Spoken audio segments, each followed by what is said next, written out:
Welcome to the Conservative Continuum. I am your host, Mick Meow. Please subscribe to me on patreon.com/Mick Meow. You can also find the Conservative Continuum on Rumble and Facebook. Today we have a polling cat show with Senator Jake Merrick.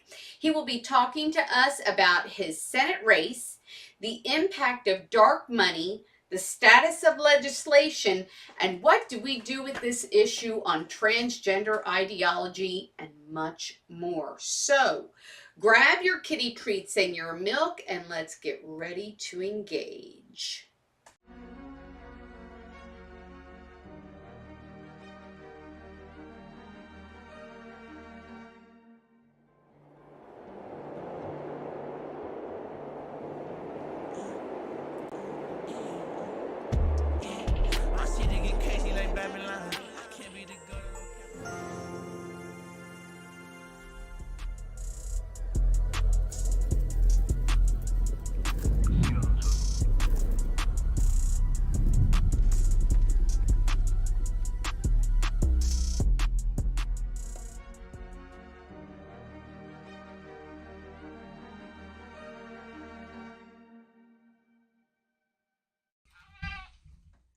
Well, it's time for the caterwaul. Let's get to it. Today, I am looking forward to a great conversation with Senator Jake Merrick. We will be discussing many interesting topics such as Senator Merrick's Senate race and the impact of dark money, legislation, and how can we prevent transgender ideology from engulfing our culture. First, however, I want to discuss something else with you. Do you remember when children used to be innocent? When children used to be protected? In today's world, their sense of innocence has vanished. Our culture and our children have become super sexualized. Today's culture is targeting children, saturating them with sexual content that was once considered too risque or inappropriate. Social media has accelerated the spread of pornography. It was reported by the New York Times in 2019 that more than 45 million online photos and videos of children being sexually abused were reported by tech companies, more than double what they had reported the previous year. Pornographic materials have found their way into the archives of school libraries. We're having conversations about what age is appropriate for grammar school teachers to discuss issues like sex and gender with their students. Well, what age is appropriate? Pre-K? Second grade? Fifth grade? The fact is that if these topics are to be discussed with children at such a young age, such discussions should only occur between parents and their children. Here in Oklahoma, children are exposed to drag queen story hours. Children as young as 13 were recruited on Facebook to dress up as drag queens and dancers to perform at the Oklahoma Pride Alliance Festival in Scissortail Park. After an online review of psychology journals and studies, this is what I learned.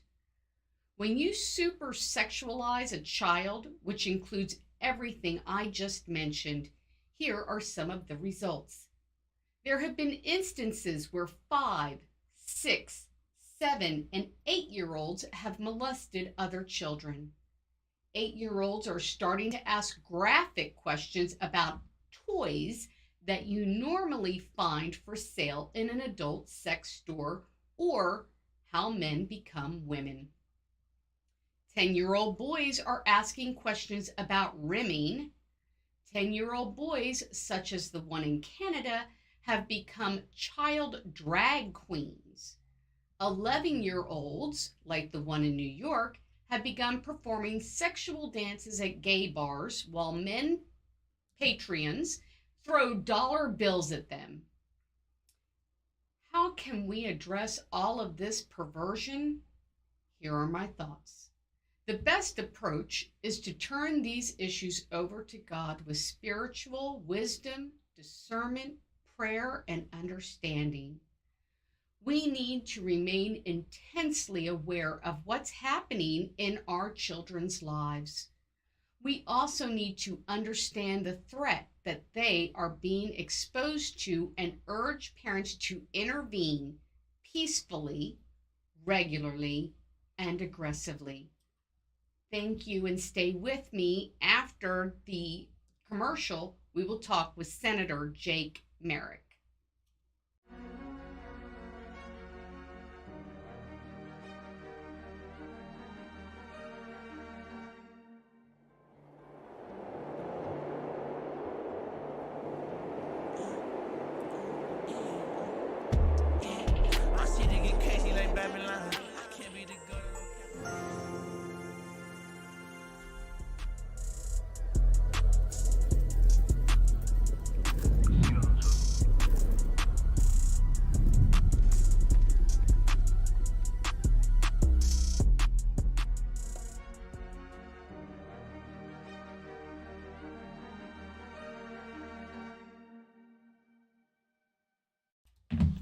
Welcome to the Conservative Continuum. I am your host, Mick Meow. Thank you all so much for being here with us today.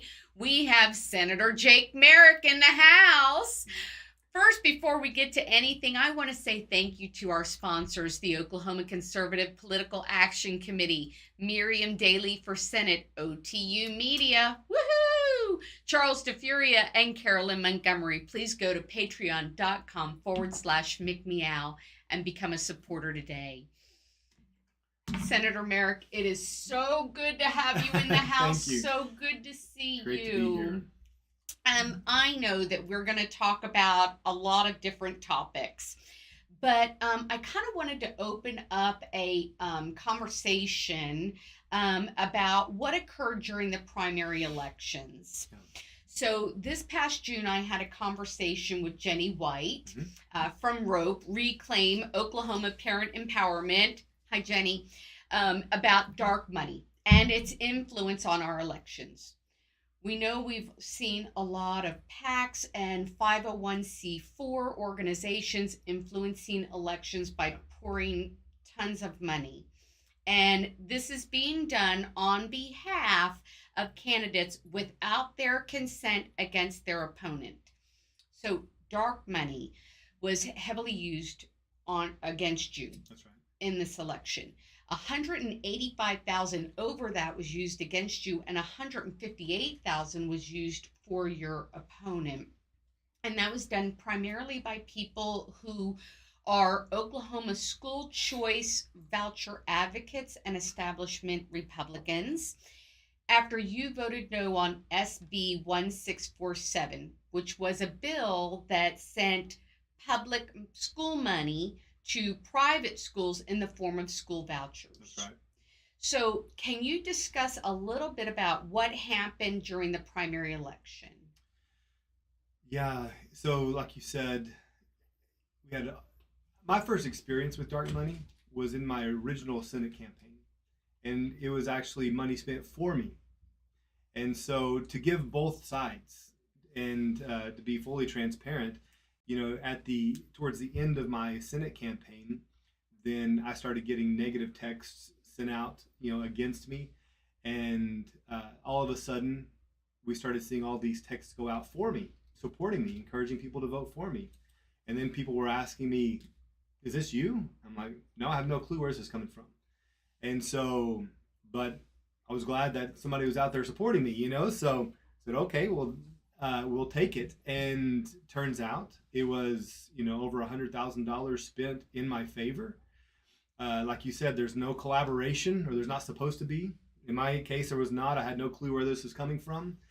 Learned after the fact that where the money came from, and turns out that it was the same organization that spent money against me in this campaign.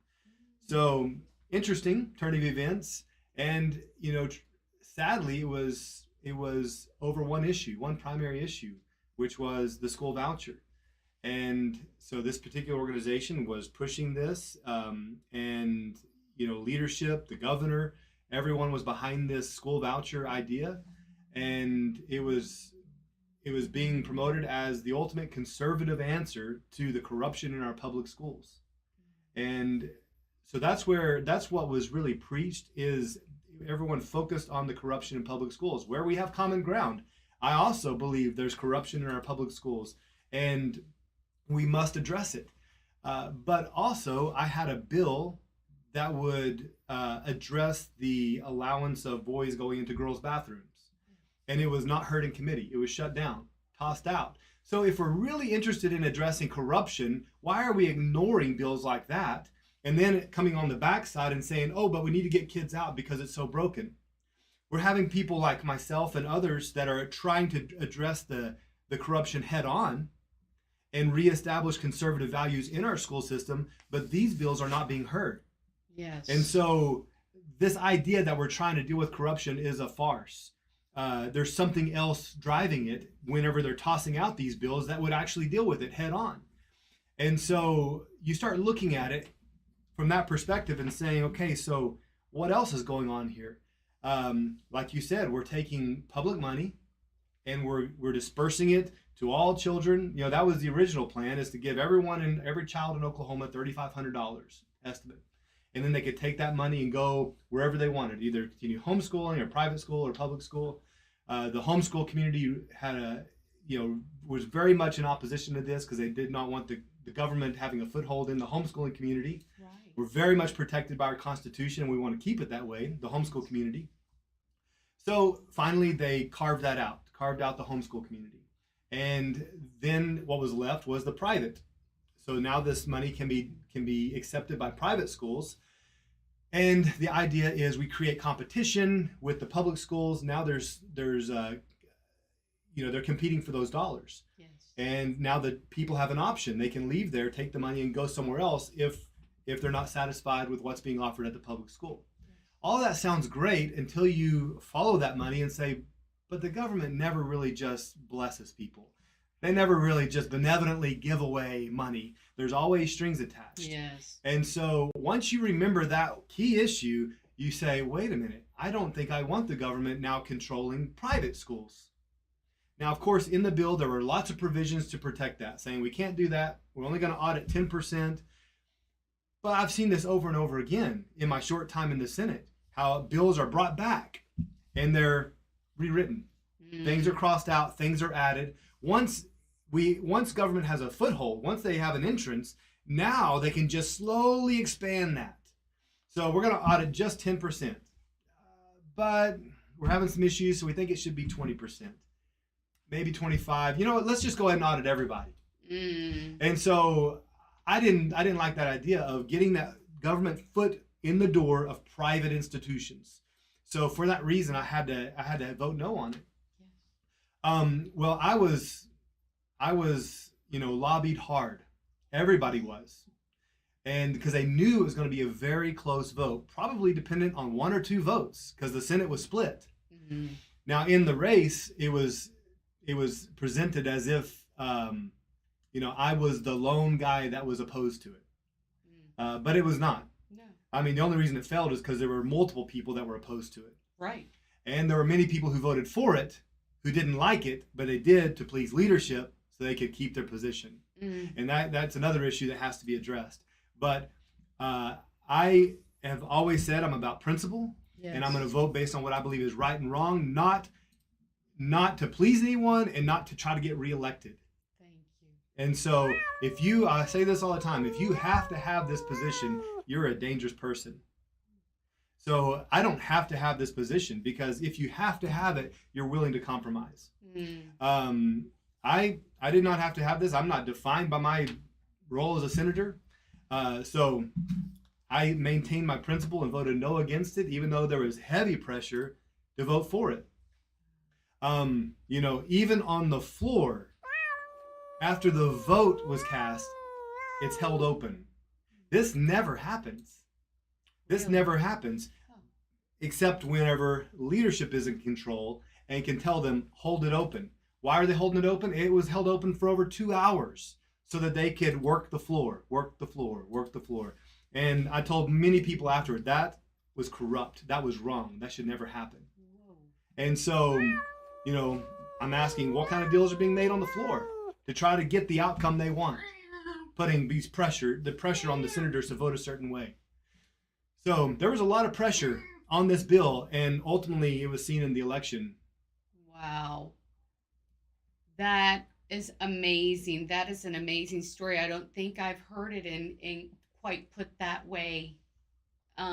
We do have the kitty who is crying. We're going to take a break. We're going to take care of the kitten, and we're going to be back in just a little bit. Don't go away.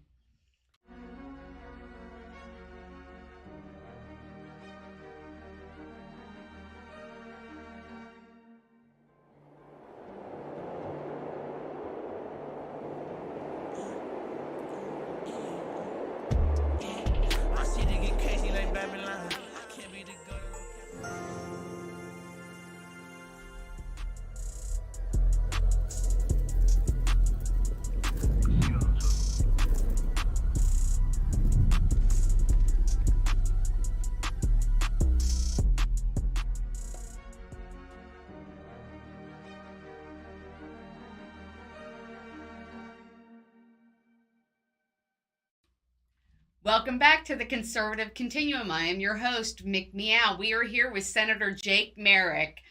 So we were talking about what was going on with your campaign. So Can we back up a little bit and kind of talk about the dark money and the impact of that on your Senate race? Absolutely, yeah. So you asked about that dark money in my campaign, and I kind of told the backstory on that. About, I love it. What was happening with 1647, with the school voucher bill.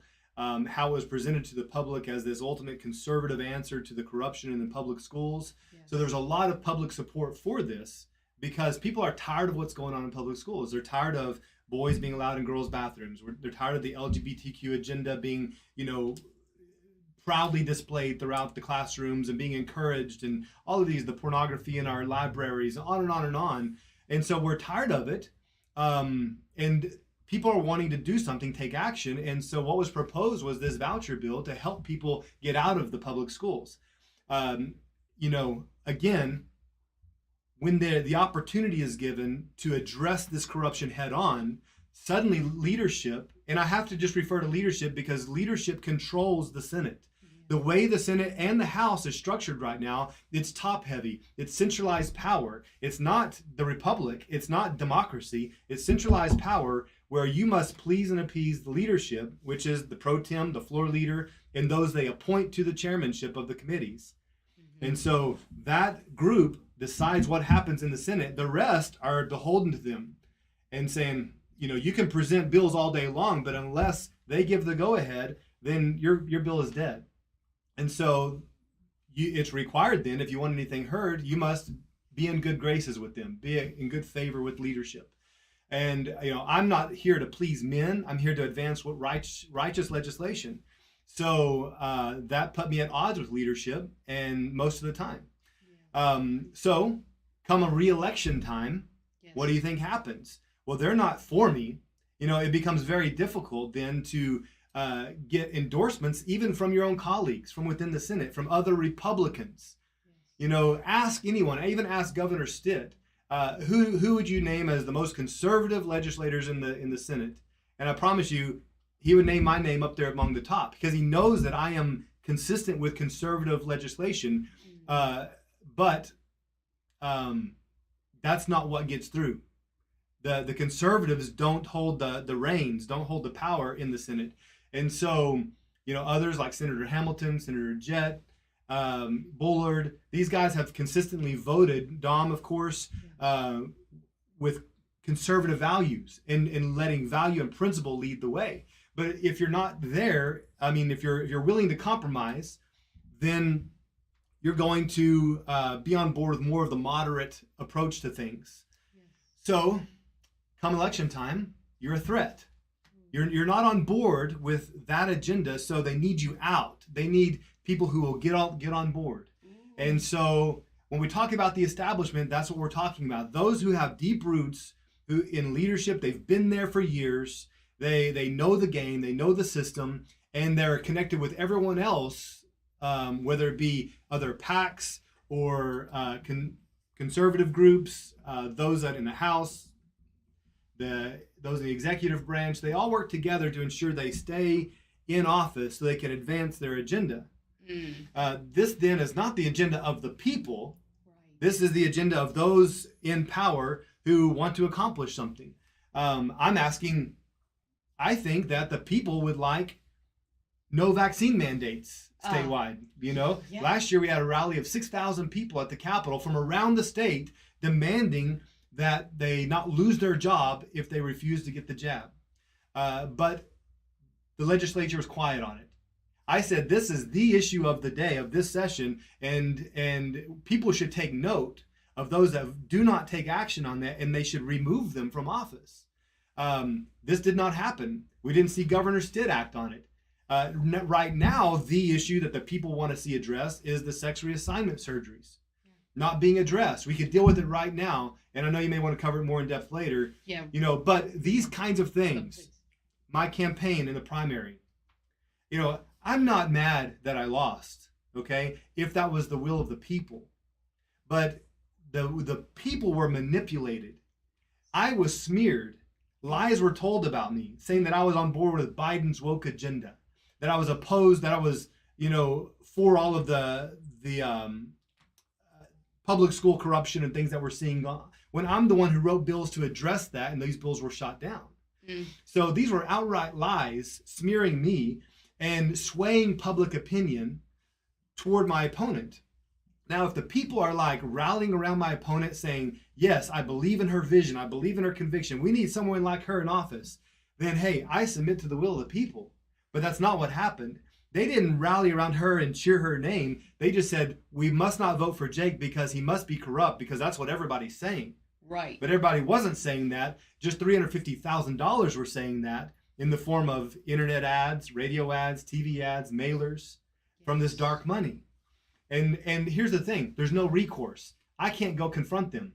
That is dark. They stay in the shadows. And that, I think, is the thing I have the most problem with. Hey, let's have a little interview. Let's sit down and we can have this discussion. I'd love to call these guys and have an interview like this, and let's talk about what you said about me. Back it up with facts, and they can't.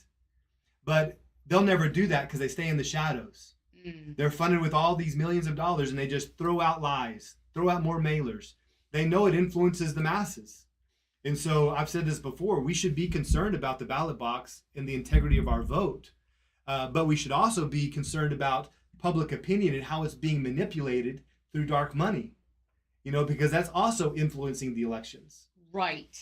And that was one of the biggest points that I got from Jenny when we were talking, and we're going to talk more about the impact of dark money here in a moment, and what happened with this interim study that they did on dark money. But that was the big thing. You can do absentee ballots and look at that all day long, but if we don't fix the dark money, all of these thousands and thousands, $350,000 for a state local Senate race, then it's done for. Right. We're done for. We'll never be able to get people like you who will be led by conviction and be a firewall. And I think that's what gets me fired up the most about this. Yeah, absolutely. And again, it's easy to get fixated on one thing. And so dark money is connected to the structure in the Senate, the structure in the House, the establishment structure that's in place there that helps to recycle the same people. And once they term out in the Senate, now they are going to run for a place that, as a regent in one of our universities, or they're going to run for another position. And they all help each other stay in office. And as long as you're in that club, like a little high school, then you get their support. And they become bullies to anyone that wants to come in and disrupt that. So dark money is an issue, but there is collaboration, and you probably never prove this, but there's collaboration so that they work together to advance an agenda. The agenda in that instance was school vouchers.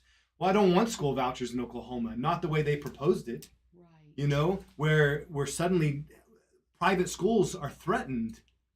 They're threatened by being controlled ultimately by the government influence. I don't want them to influence private schools at all. So, I'm not willing to give up my freedom or the freedom of others that want to start businesses or schools. Yes. So we've got to stand against this. And in doing so, you stand against the leadership that really is directing the course of Oklahoma. We're going to talk more about this a little bit later in the segment. We're going to take a quick break and take care of that needy kitty. He's so needy. Don't go away. We're going to be right back.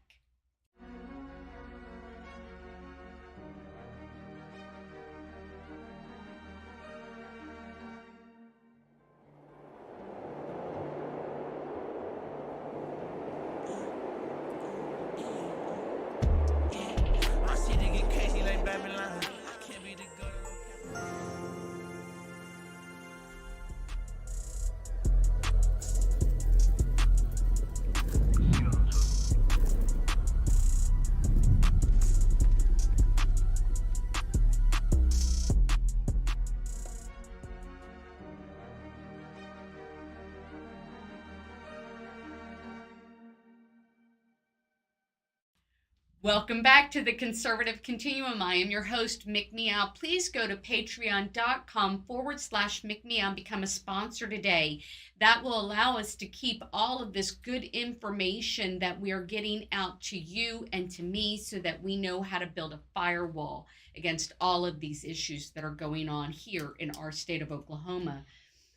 Senator Merrick, I want to ask you your input.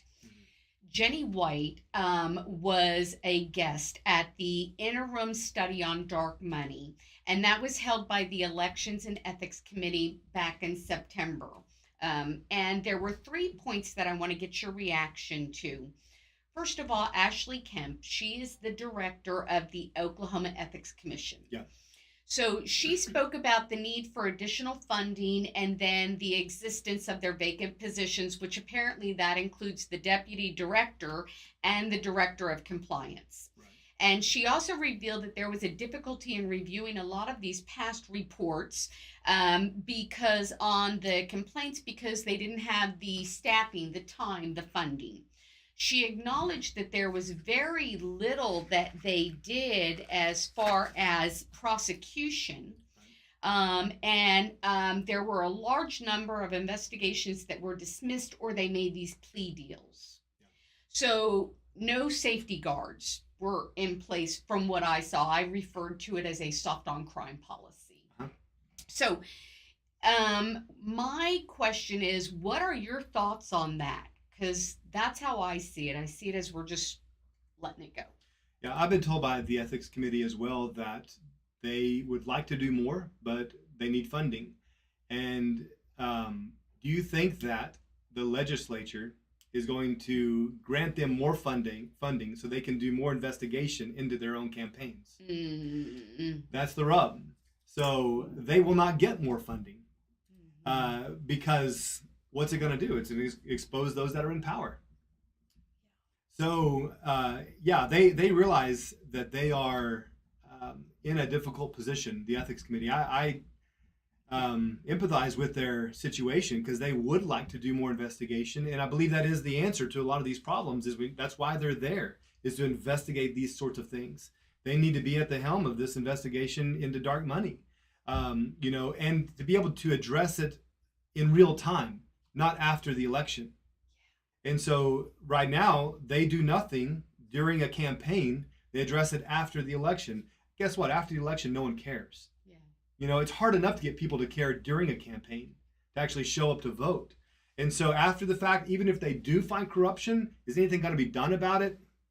That would be very difficult, to get any traction on that. So, we need the ethics committee involved in the campaigns, during the campaigns, and being able to call people out saying, oh, you crossed the line, cannot do that.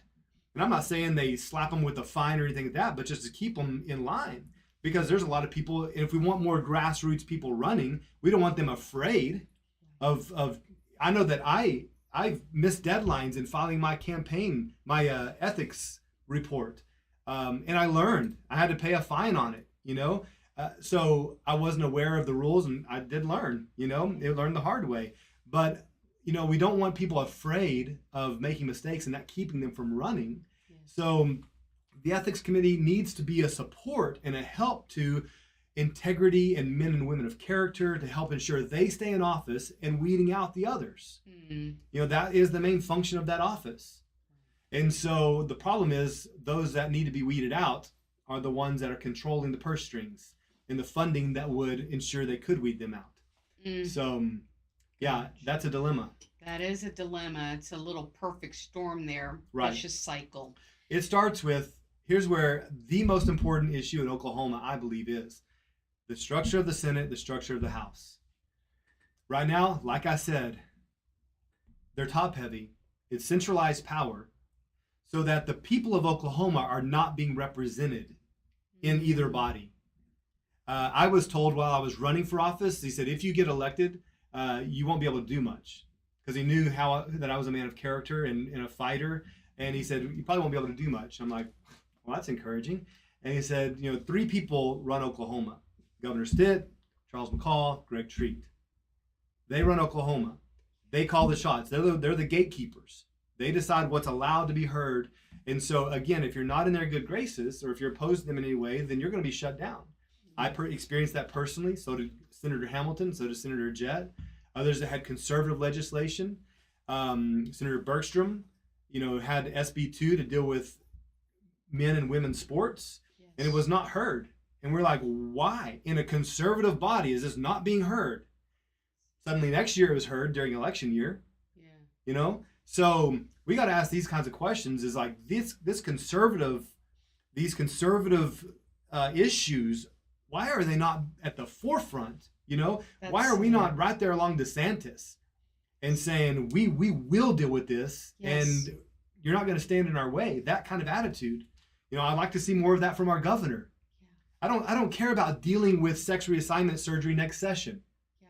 We had the opportunity last session. Right. Senator Hamilton had a bill, yes, that would make that would outlaw it in the state of Oklahoma, and it was not even entertained. Yes. So, yes, do I have confidence that they're going to entertain it this session? No. Yeah. No, especially when we were calling for a special session, come back, inconvenience our lives to come back and deal with this issue now. Silence. How do we restructure? How can we do that? How can we ensure that we get to the point where we have more people of conviction, yeah, and weed out this centralized authority? Well, I believe it starts with every bill has to be presented to a committee. So if you have an education-related bill, it goes to the education committee. Mm-hmm. So I need that bill to be able to be heard there, mm-hmm, at least presented and voted on. Give it a chance. Yes. Right now, none of my bills were given a chance. So, and I don't want to go over time. Do we need to come back to the next segment? We're going to keep going. Yeah, yeah. So before I was elected, the chairmen were elected by the Senate body. Okay. That was changed before my time, where now Greg Treat appoints the chairman. Mm. As long as he's appointing the chairman, they're beholden to him. And if they want to keep their position of leadership, then they need to be in good graces because he can strip them of their title. He can replace them. So as long as that is the case, the state of Oklahoma suffers. There's going to be a vast section of the state that's not going to be represented. And so those chairmen need to be elected by the Senate body. The only thing I know to do about that is to replace the pro tem. So now we have a pro tem who's in favor of that idea, and we'll change the rules back to the way they were so that our chairmen are elected by the Senate body. And now we have everybody that gets a say in who is going to be the chairman. Mm. And suddenly now there's more opportunity for a diverse bills to be heard. Yes. So that's what I think needs to happen before anything else happens in Oklahoma is we need to get back to within the Senate, within the House, that body gets to vote on the chairman, the gatekeepers of these committees. Yes. And then we'll have a better chance of some of these bills that represent the will of the people actually being heard. Mm. We are going to take a break, and I am going to ponder on that for a second. You ponder on it too, and don't go away.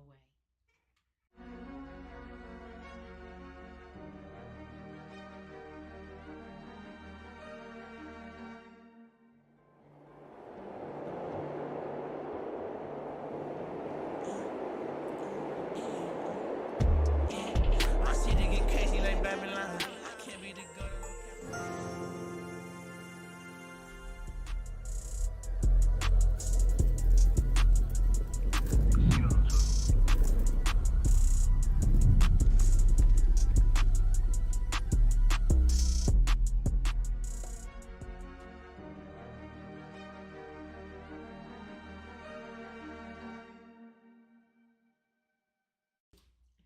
Welcome back to the Conservative Continuum. I am your host, Mick Meow. We are here with Senator Jake Merrick. Before I begin, I want to say thank you to our sponsors, Charles de Furia, Carolyn Montgomery, the Oklahoma Conservative Political Action Committee, Mariam Daly for Senate, and of course, OTU Media. So let's get back to it. I want to ask you, as a state senator, you have been impacted, obviously, by all of this dark money, all of this funding that's just really squelching good grassroots candidates.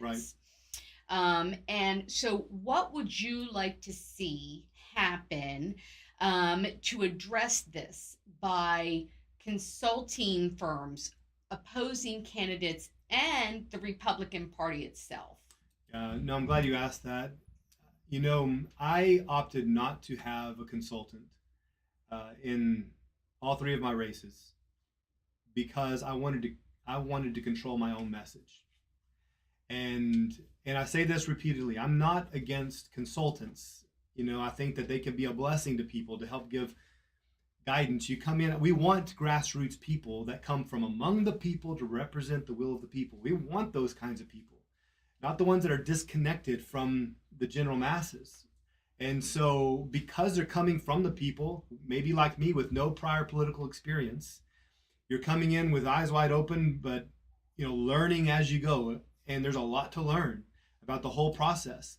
And so thankfully I was surrounded by people, other volunteers, other concerned citizens who poured into me wisdom and direction concerning what to do with mailers, and door knocking, and what is a push card?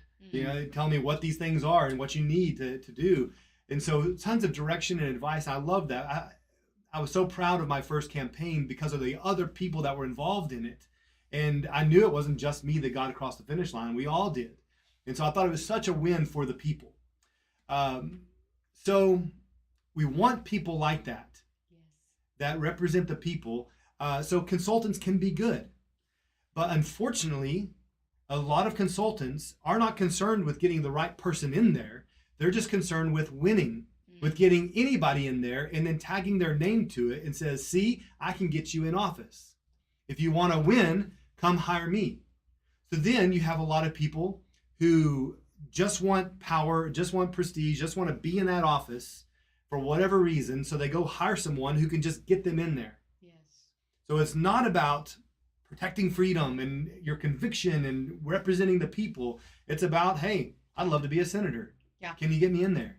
Mm. And that happens all the time. So you're directed to someone who can get you in. I had so many well-meaning people who said, we love you, we want somebody like you in office, but you need to do whatever you can do to get into office so that you can advance good legislation when you're there. The problem with that is, if you start compromising in the campaign, you're compromised.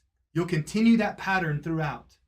And so I refused to compromise. I'd rather lose than compromise because I knew what that would do to my integrity, and I'd be willing to compromise later. Yeah. And so those kinds of character pillars within a person have to be there, or you're going to crumble when you get in there under the pressure of everything that comes along with that office. So consultants can be a driving force for compromise. I know there are a lot of men and women who are elected who did nothing. They just handed the reins to the consultant.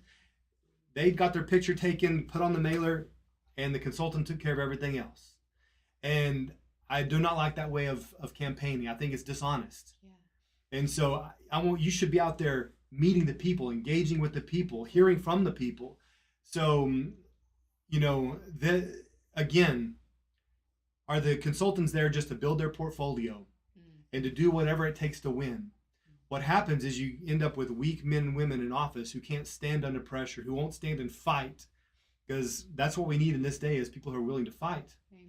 So consultants can be an issue. I think it is an issue here in Oklahoma, especially when you look at the number of people who are represented by a single consultant. Yes. That's problematic to me. That is. So what was the other question about consultants and what about what would you like to see come from the candidates themselves? Yeah. And the Republican Party? Were they Right. not supposed to be the ones out there helping the candidates so we don't have, Yeah. 30% of the Senate being controlled by one Exactly. consultant? It's critical that point is so important. The Republican Party should be very interested in getting the right people in there. True Republicans, not rhinos, not those that know they can't win as a Democrat, so they put an R next to their name so they can get into office. And I believe we have a lot of those there. Yeah.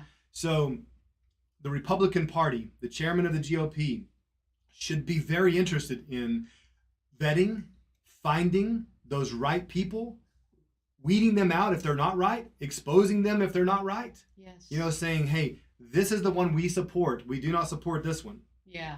And then putting money behind it. We've got to understand that money is, I hate to say this, money wins elections. I hate to say it because I have been a proponent of door knocking, of getting out there, working.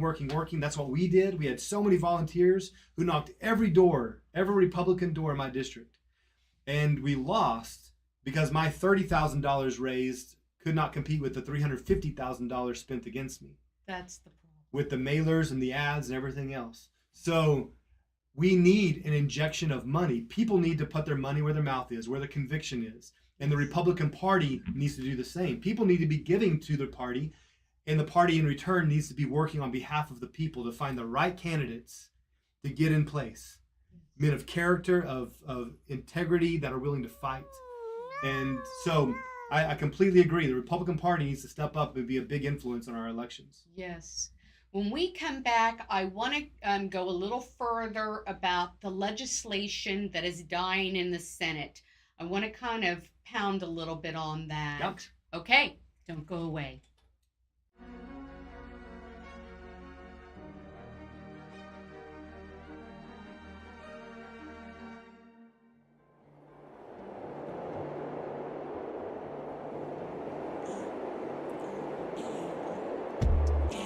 My city get crazy like Babylon.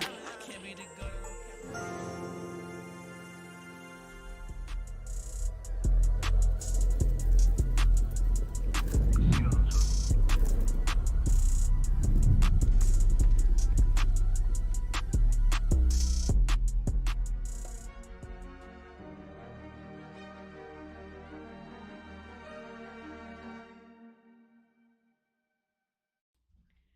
Welcome back to the Conservative Continuum. I am your host, Mick Meow. We are here with Senator Jake Merrick.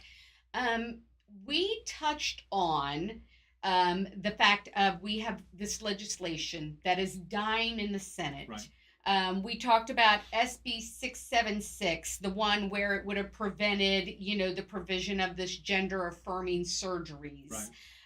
We talked about HB 2335 that would have prohibited all these vax mandates.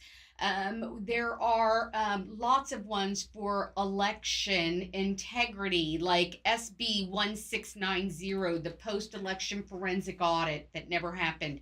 And most recently, the special session, there was supposed to be a elimination of a grocery tax that was rejected. Right. So we were talking about corruption Yeah. and the need to restructure the Senate and the need to restructure the House. I want to kind of focus, and I'm not making any accusations. We have fabulous Senator Jett, Senator Hamilton, yourself, Senator Dom. There are some really good representatives, JJ Humphreys, Yeah. people out there who are really strong. But we, the people, the constituents, we have a right to know why this legislation is Yeah. not being passed. And we have a right to, in my opinion, be upset and Yeah. say, we're the reddest state. This should be going through without any dissent at all. Exactly. So I want to kind of hone in a little bit where that accountability is lying for this legislative failures. Yeah. And I think what I'm hearing is it's lying with Senate leadership. The buck stops there. It stops with the leadership, especially when the leadership has intentionally arranged it so that they control things. If you want to control it, then you accept all the responsibility that comes with that control. And so right now, they control it. I take issue with Governor Stitt saying that we are the reddest state in the union. He's done a lot of great things. I appreciate a lot of things that he's done. Sure. But I believe when it comes to some of these fundamental conservative issues, he's dropped the ball. Mm. I was opposed to bringing in Panasonic. Yeah. Why? Because I had a chance to ask the CEO who presented to caucus, and I asked him, where do you stand on ESG, environmental social governance? He said, oh, we love ESG. We're all for ESG. Anybody who hasn't done the research and know what ESG is, please look it up, because it will be one of the factors that robs our freedom. Look at the Netherlands. Yep, Look at absolutely. Sri Lanka. And so we do not want anything to do with ESG, but he was inviting a company that was outspoken in support of that and to support the LGBTQ agenda. So and we did it all because of the potential of 4,000 jobs. The way I saw that is we're now allowing this very liberal company influence 4,000 families. So I didn't want that here. I mean, what would we do if Disney decided they're leaving Florida, they're too conservative? I'm wondering if we would not say, hey, come to Oklahoma. We would love to have Disney in Oklahoma. No, I don't want Disney in Oklahoma if they're going to advance that kind of agenda. So, you have to have principle and values above all else, above economic growth and being a top 10 state economically. That's second to our fundamental principles. So, the corruption, I hold the governor in high regard, but also I see that he has a lot of sway and influence on what could happen. And I would like to see him more vocal, speaking to these issues, saying, this is what I demand in my state. So he has an influence with the Senate Pro Tem, with the Speaker of the House. So I would like to see that influence there. I would like to see him call for a special session to end sex reassignment surgery in Oklahoma. Do it now. Let's not wait for more kids to be mutilated. Right. Let's go ahead and do it right now. Yes. And so when that's not happening, then all these red flags come up. I'm like, what do you really believe then? Right. I've said this, if I see a kid being molested out in the open, I'm not going to call my attorney to see if I have standing to intervene. I'm going to come and intervene, and then I'll check with my attorney later. That's right. I'm not worried about how this is going to hold up in court. Let's defend the children now, and then we'll deal with the court issue later. And I think that's what's concerning.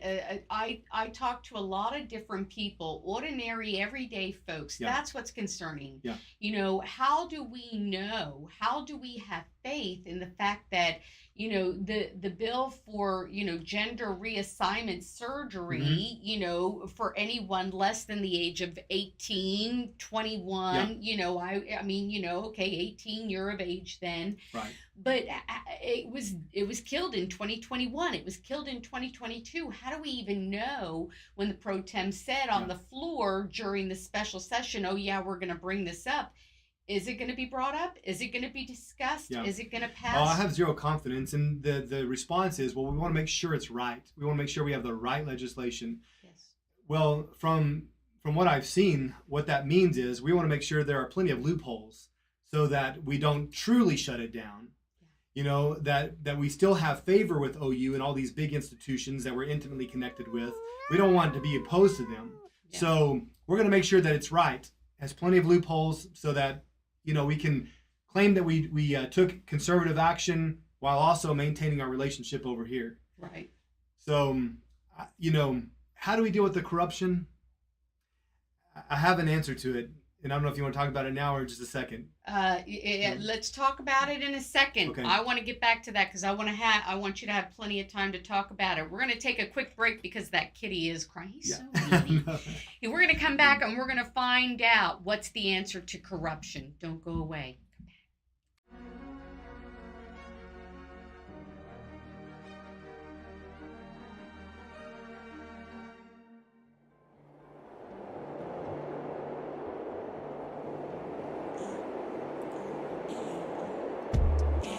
My city get crazy like Babylon. I can't be the good.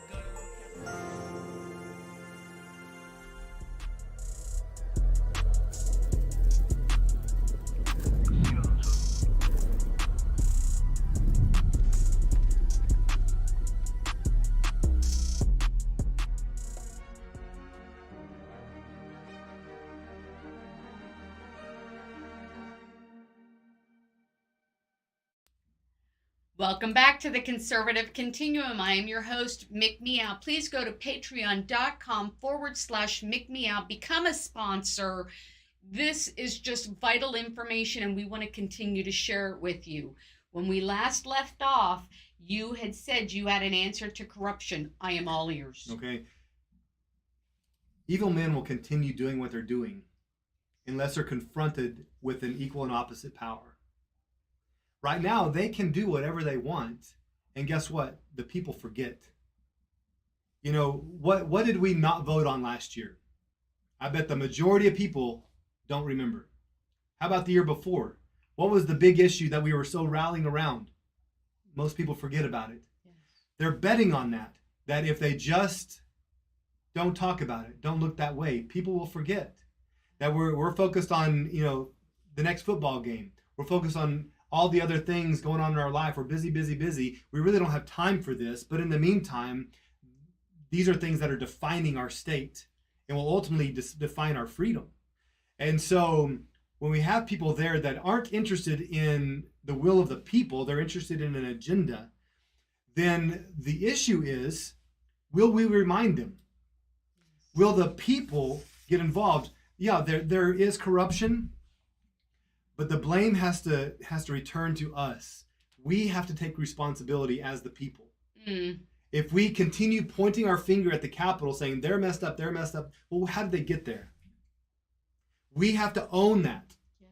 When you own responsibility, then that's freeing. Actually, now you have the power to change it. Yes. So we as the people say, this is our problem, and I'm going to fix it. And and here's the thing, I said an equal and opposite power. You got to have the numbers. You can't have these small little groups that are meeting every week. Hey, great, that's great. But what are we doing about the next generation? Yeah. The next batch of seniors that are graduating, do they know what a republic is? Do they know if we're a republic or a democracy? Do they know how this whole thing works? Probably the majority of them do not. So how are we influencing the next generation? How are we rallying the masses to actually care? Yes. Our voter turnout is less than 10%? Yes. So as long as it's that way, 666,000 out of 4 million. as long as it's that way, they can do whatever they want. And the small little group of people who's concerned about it, they're like a drop in the ocean, and they're not going to be heard, and soon everybody will forget. Mm. And then next season they can campaign like a conservative. Wow. And so we have to rally the people, and we have to have numbers, and we have to have money. And if we have the numbers, everyone can give a little bit, and it's a big influence. So now we have to meet this amount of money that's going into the campaigns. We have to inject just as much. And we'll do that if we have the numbers. We have to be very interested in getting out there. Just like as a Christian, we're interested in winning lost souls. Yes. We have to be interested in winning people to believe in freedom, to believe in these conservative values again. Yes. And if we don't get aggressive about it, if we're passive about it, it will never happen. That leads me right lovelily. Is that even a word? It is now. It is now. Into the next section because, and I want to kind of talk about this, we the people and what we can do. Um, we have, and we've been talking about it, this neo-Marxist Mhm. agenda, this cultural Marxism. Yeah. And it is invading everything that is going on. It's invading our schools. It's invading our organizations. They have this diverse equity inclusion. They have this transformational social emotional learning. They're changing that language and manipulating it. So I want to kind of bring us to the topic of we know we've got OU. We've got OU. Everybody has to take DEI training. I personally had experience with that. We've got drag queen hours. We've got, books, pornography in our school systems. Let's talk a little bit about the fact of, and I want to ask you specifically about this. We talked about the fact that, like legislation, we're not sure how that legislation is going to be, that we trust that it's going to be passed or even heard. So I was thinking of getting some rallies together. Mm-hmm. Couple of them, 2, 3 outside the state capitol peacefully, but gather people together and put them around this idea of, this is what's happening, this is legislation. What do you think about that idea? Would you support that idea? I mean, they could do a fundraising. It's there has to be an action plan already in place before the rally happens, and then the rally directs people to that action. The problem with all of these rallies that we're having is we get everybody fired up and the attention is on the issue, but there's no action plan to actually deal with it. Yes. And so I'm working on a structure. I'm very excited about this. And coming up on the 24th, I'll be able to announce this and let people actually be a part of this. But it's a way of bringing this collective whole, all of the we the people. Yes.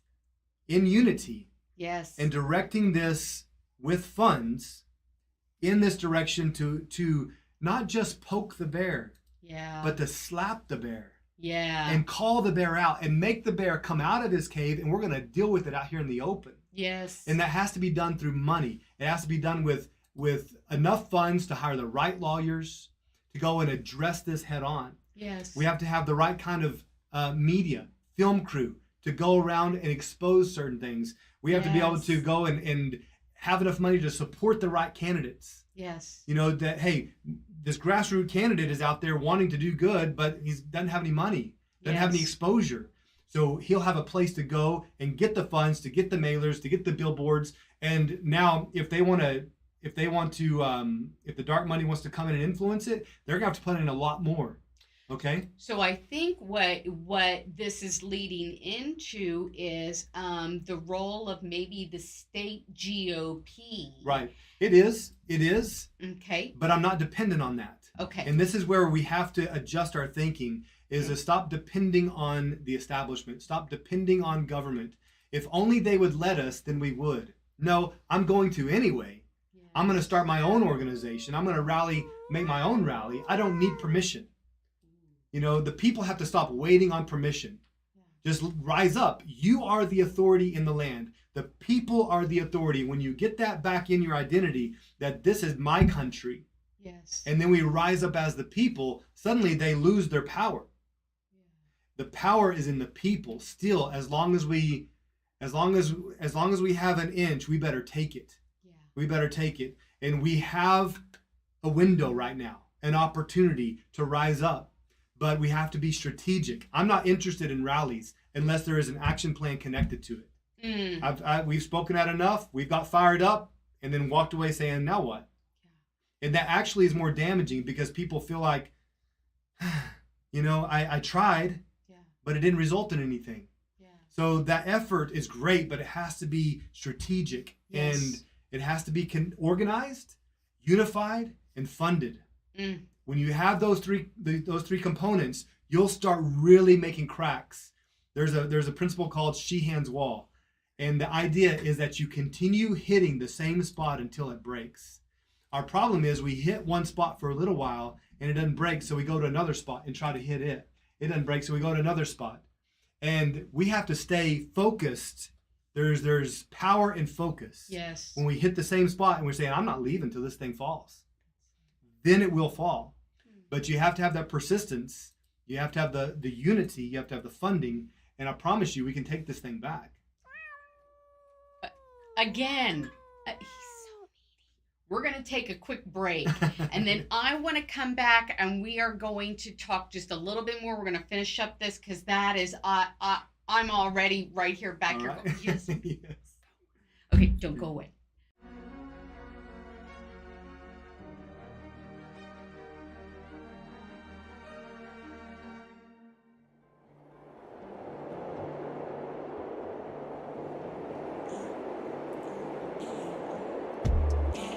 My city get crazy like Babylon. I can't be the good.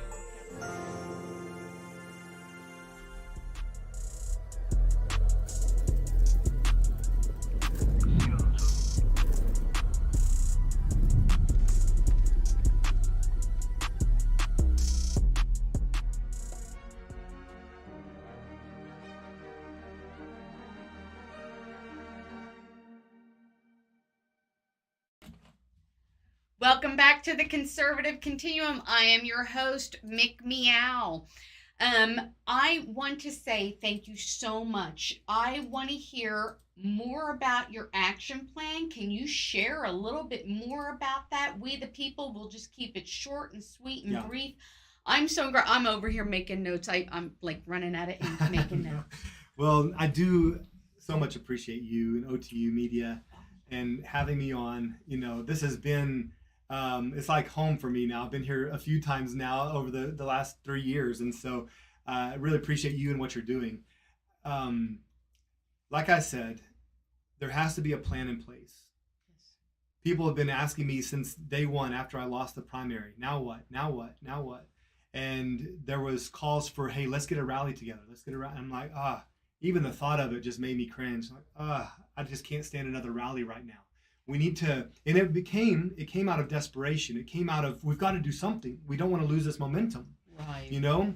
And this is in all of them. All of the other grassroots candidates who ran are thinking, what do we do? We need to do something. We can't just give up. You know, we may have lost that race, but we can't just give up. Right. And so I've been praying into and thinking and strategizing about a plan. And recently I've been able to connect with a group that of investors who are investing in this infrastructure that really it's simple. It doesn't have to be complicated. It's very simple and it's very clear. But what we need is organization, unity, and funding. So if we are able to get those three things together, we will have a dramatic impact on this. So what I'm looking at doing, and this is, I'm going to explain more on the 24th. Yes. But what I'm looking at doing is getting 100,000 friends to donate $10. I think most people could donate $10 a month. Right. 100,000 people who donate $10 a month. That's $1 million a month. Yes, it is. That's $1 million a month. This is not just sitting in a bank account. We have specified areas of concern: big pharma, our campaigns, our school system. What can we do starting? Hey, there's corruption in public school. Are we going to try to work through legislation year after year after year to try to fix it, or let's go start an alternative system? We could do that if we have the right funding, and if we have the masses that'll actually engage and give a little bit. If everyone gives a little bit, we can actually make big things happen. So this is what I'm looking at, is organizing this effort to direct funding in these critical areas. And we're hitting it with money. We're hitting it with media. We're going to have camera crews going out and tracking down those that are corrupt. We're going to have attorneys hired on ready to go that are actually going to prosecute this corruption. We're not going to talk about it hoping that the media does something with it. We're going to call you out and we're going to have you in court and we're going to deal with this. Wow, that is phenomenal. I am going to share that information at the end of the show, what he's talking about on the 24th. I want you all to know that is phenomenal. I look forward to hearing so much more about that. I would love to have you back on the I would love show. to. I'd love to, I would yes. love to talk more to you. Sidebar about this. That is phenomenal. Yeah. Is You know, there- I get fired up. I do too. I don't like to be intense. I like to be calm. I like peace in my house. You know, I like to speak gently and have peace. But when there's a reason, when they're messing with my family, when they're messing with my freedom, you're gonna get it. You're gonna get the bull, right? I love this right here. Yeah. Okay. You mess with the bull, you get the horn. That's And, right. You know, we have to be willing to punch back. Yeah. And you know, Some righteous I'm anger. ready to do it so that we can enjoy peace. You know, I don't want to be riled up all the time. I would like to just go enjoy life. But you're not going to enjoy life if you're in chains. So I'm going to ensure that doesn't happen. Wow. Phenomenal interview. Thank you so much. Thank you. Thank you. I appreciate you. Blessed by it. You all don't go away. At the end of the show, I'm going to give you more information.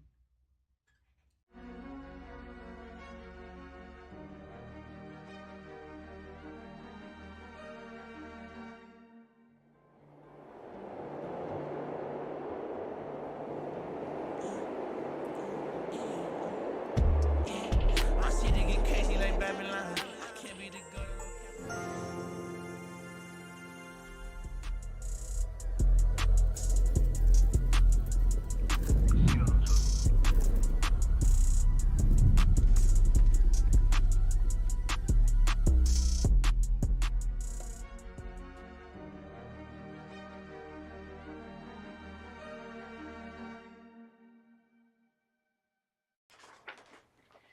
Thank you for curling up with us today. I am so grateful that you watched my program. I am truly blessed by all of you. I want to say thank you to my special guest, Senator Jake Merrick. I hope that you all were encouraged to become engaged and active in today's turbulent culture. You can do that by attending your legislative sessions, ethics committee meetings, election board meetings, school board meetings, city council meetings. You then should use your voice and your energy to place a firewall against those forces battling against the common sense conservatism and rule of law. A couple special announcements. First of all, on Saturday, October 15th, there will be a state superintendent election forum between Ryan Walters and Jenna Nelson. That's going to be at the Stroud High School Performing Arts Center that begins at 10 a.m. Also, on October 24th, there's a group of grassroots conservatives, GOP volunteers and delegates that will gather together at the Spring Hill Hotel in downtown Oklahoma City from 6 p.m. to 8 p.m. We will be hosting a Republican meet and greet for anyone interested in becoming a GOP state chairman or vice chair. Now, please subscribe to me at the Conservative Continuum on patreon.com/McMeow. You can follow me on Rumble and Facebook. McMeow is on True Social, Telegram, and Substack. Now, don't forget, stand up, speak out, get involved, and be blessed always, my friends. Woo!